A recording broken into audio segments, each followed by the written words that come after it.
Di video sebelumnya, saya membahas faktor ketiga tentang pentingnya melihat laporan keuangan saat akan membeli sebuah saham. Di video ini, saya akan membahas salah satu faktor penting dalam laporan keuangan, dalam company valuation. Di video ini, saya akan membahas tentang earning per share atau laba per lembar saham, atau sering disingkat dengan nama EPS.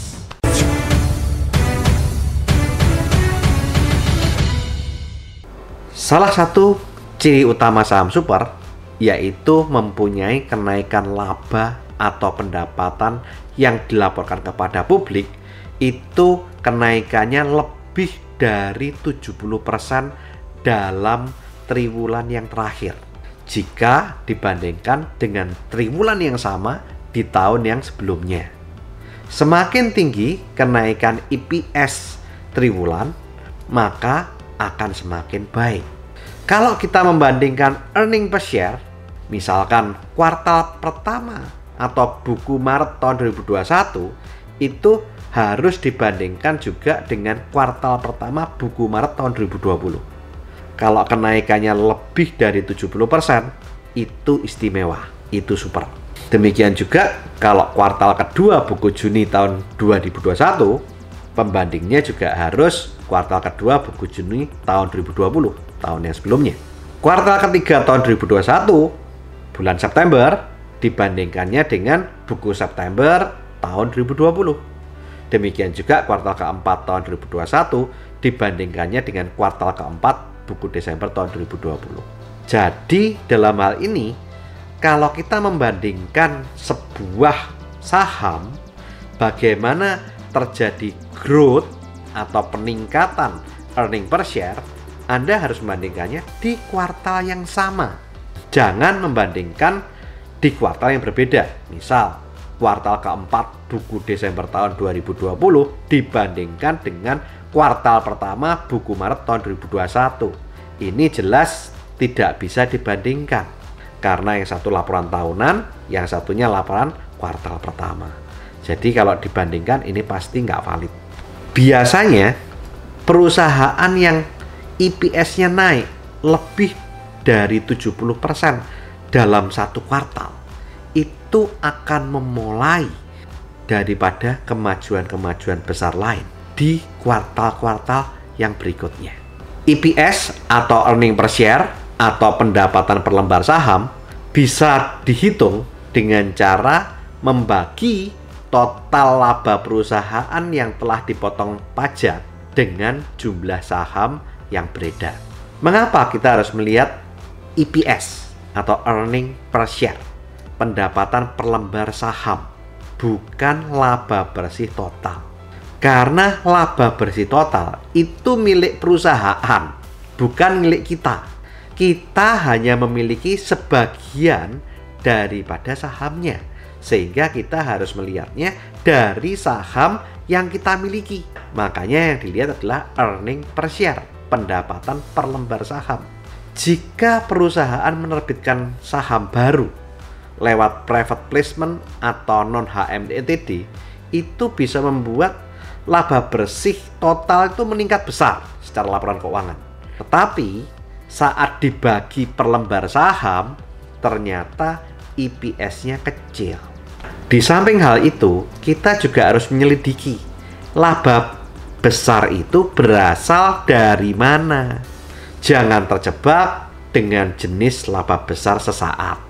Contoh, ada perusahaan tekstil bertumbuh pesat lebih dari 70%. Tetapi ternyata diperoleh dari aktivitas yang lain. Misalkan perusahaan tersebut berhasil menjadi maklar properti atau broker real estate, itu dimasukkan di laporan keuangannya. Itu harus diabaikan di laporan keuangan. Itu bisa membuat kita bias dan salah dalam mengambil keputusan. Apalagi kalau perusahaan tekstil itu ternyata mendapatkan penghasilan atau laba besarnya itu dari dia jual aset propertinya. Ini memang dia sesaat mendapatkan laba besar, tapi asetnya dia berkurang. Maka itu juga harus diabaikan dari laporan keuangan. Kenaikan laba juga bisa berasal dari keuntungan valuta asing. Laba seperti ini juga harus diabaikan dari laporan keuangan. Karena bisa saja di laporan keuangan yang berikutnya bukannya untung, justru mencatat rugi valuta asing. Jadi keuntungan dan kerugian di valuta asing itu jangan terlalu diperhitungkan saat kita melihat laba bersih. Laba juga dapat melejit naik karena adanya pemangkasan biaya, pemangkasan depresiasi, pengurangan iklan, pengurangan aktivitas research and development atau R&D yang biasanya memakan biaya besar. Kenaikan laba karena pemangkasan biaya biasanya cenderung temporary juga. Mungkin Anda bertanya, terus bagaimana melihat kenaikan laba yang baik itu?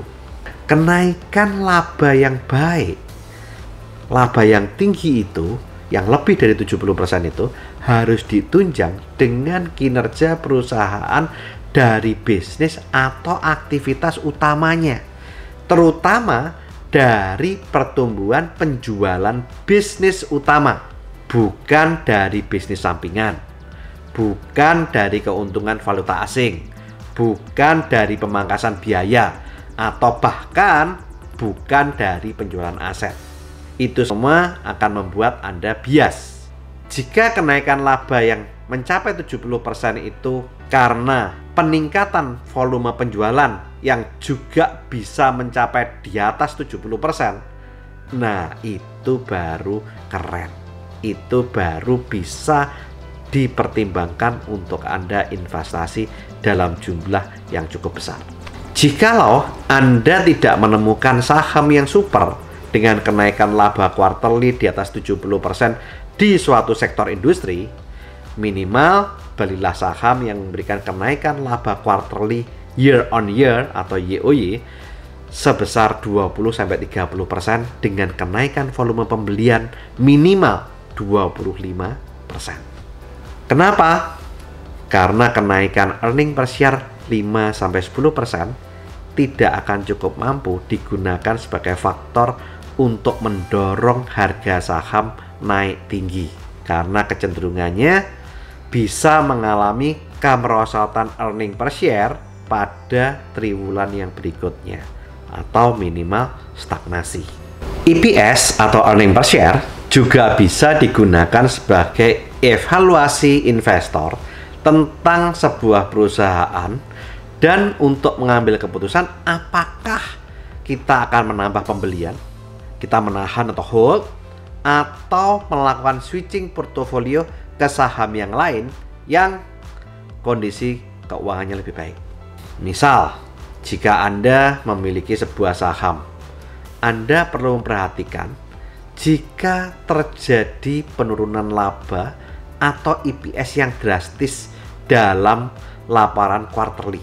Misal, di kuartal kedua tahun 2020, sebuah perusahaan melaporkan EPS-nya tumbuh 50%. Ternyata, setahun kemudian, di kuartal kedua tahun 2021, melaporkan EPS hanya tumbuh 15%. Anda harus menyelidiki, kenapa hal ini terjadi? Apa kemungkinan yang terjadi di perusahaan itu? Misal, yang terjadi adalah yang pertama, kemungkinannya bisa karena perusahaan itu tahun lalu berada dalam kondisi tren yang puncak, lalu kemudian bisnisnya trennya turun. Kita harus prediksi apakah perusahaan kira-kira bisa kembali naik atau tidak pendapatannya di tahun yang akan datang. Atau kemungkinan kedua, bisa juga karena terdampak dari krisis corona yang berkepanjangan misalnya. Jika karena dampak krisis corona, kita harus perhatikan seberapa besar dampak daripada krisis corona terhadap perusahaan tersebut. Dan kita juga harus memperkirakan berapa lama kira-kira krisis corona akan berlangsung. Ini memang susah. Jangankan kita, para ahli kesehatan pun sampai detik ini kesulitan dengan memprediksi virus corona sampai kapan. Kemarin sudah dikira berangsur-angsur sudah akan menghilang, ternyata keluar second wave, mungkin ada third wave dan lain-lain. Ini memang sulit untuk diprediksi, tetapi itu juga kita bisa lihat. Makanya indeks harga saham baik itu di Indonesia ataupun tempat yang lain saat krisis corona ini kan volatile sekali, naik turun gitu. Kenapa? Karena para investor dan para analis memperhatikan kira-kira corona ini berlangsung seberapa lama gitu. Dan sanggupkah perusahaan-perusahaan itu bertahan selama krisis corona? Hal-hal ini bisa menjadi faktor pertimbangan untuk kita melakukan buy, hold, atau sell, atau melakukan switching portofolio di saham-saham ini. Kondisi sebuah perusahaan akan menjadi buruk dan lebih buruk jika melihat EPS sebuah perusahaan turun selama 2 kuartal berturut-turut dan EPS dari positif menjadi negatif. Ini bisa menjadi bencana dan faktor pendorong harga turun terus-menerus. Banyak investor retail yang membeli saham yang laba kuarterlinya turun hanya karena mereka suka terhadap perusahaannya, suka terhadap manajemennya, suka terhadap pemiliknya, dan berharap laba berbalik naik di laporan berikutnya.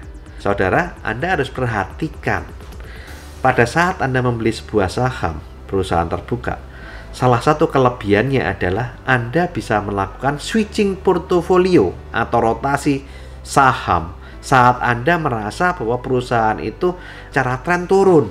Anda bisa cari ke bisnis lain yang secara tren naik, atau mungkin Anda fanatik dengan sebuah saham, cinta mati. Nah, itu berbahaya. Kenapa? Karena kalau memang perusahaan itu laporan keuangannya memburuk, ada kemungkinan perusahaan itu bangkrut. Dan kalau perusahaan itu bangkrut, maka uang Anda akan hilang.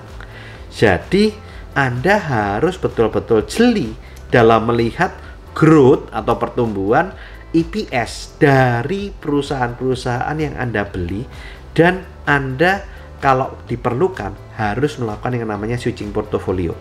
Kalau Anda suka dengan sektor bisnisnya, Anda mungkin bisa membandingkan antara saham yang satu dengan saham yang lain di sektor industri yang sama. Jadi, saran saya jangan terlalu mengandalkan pada janji laba yang dijanjikan oleh manajemen, yang dijanjikan oleh pemilik, yang ternyata tidak pernah menjadi kenyataan. Maka dari itu, kita harus membandingkan EPS perusahaan yang kita beli dengan EPS perusahaan lain di sektor industri yang sejenis. Anda bisa melihat apakah saham yang Anda beli terlalu mahal atau masih cukup murah. Kalau sudah terlalu mahal, misalkan dia naik melebihi daripada kinerja keuangannya, mungkin Anda juga bisa melakukan switching portfolio ke perusahaan yang lain yang harganya masih lebih murah secara EPS. Untuk memastikan kinerja perusahaan yang Anda beli, monitor terus perubahan EPS dari triwulan pertama buku Maret. Anda bisa monitor. Triwulan kedua buku Juni gimana? Oh, masih naik. Triwulan ketiga buku September gimana? Oh, naik lagi. Triwulan keempat buku Desember gimana? Ternyata juga terus bertumbuh. Kalau dia terus bertumbuh, maka perusahaan Anda sehat. Tapi kalau kemudian misalkan buku Maret naik, kemudian buku Juninya turun, triwulan berikutnya turun lagi, ini ada tanda-tanda bisnis itu mengalami kemerosotan. Yang lebih parah lagi, jika investor retail itu tidak peduli dengan laporan keuangan perusahaan, atau bahkan tidak bisa membaca laporan keuangan. Ya, mereka saat harganya turun hanya bisa meratap, tanya ke kanan kiri, ke broker, tanya kenapa harga saham turun di forum-forum, tanpa mengerti kenapa harga sahamnya turun, dan berharap kapan harga saham naik lagi, alias jadi nyangkuters, dan terus berharap. Dalam hal ini otomatis Anda akan jadi nyangkuters berkali-kali. Maka dari itu, saran saya, pelajari dulu perusahaan yang mau Anda beli, lihat laporan keuangannya, lihat EPS-nya. Jangan jadi penjudi. Kalau Anda nggak bisa lihat laporan keuangan, mana? Belajar. Kenapa? Ya karena kita tahu bahwa kita investasi ini pakai duit kita, hasil jerih payah kita. Maka kita harus mau belajar agar uang kita bisa bekerja untuk kita. Jadi, saran saya bagi para investor, kalau Anda mau investasi, teliti sebelum membeli sebuah saham.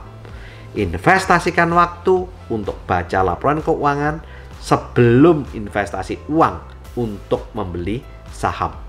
Oke, selamat berinvestasi dan sampai ketemu di video saya selanjutnya tentang analisa laporan keuangan yang lain dan company valuation yang lain. Dan jangan lupa terus lakukan saving, investing, protecting agar hidup Anda makin sip. Saya Tony Hermawan Adikarya. Sampai jumpa di puncak kemakmuran.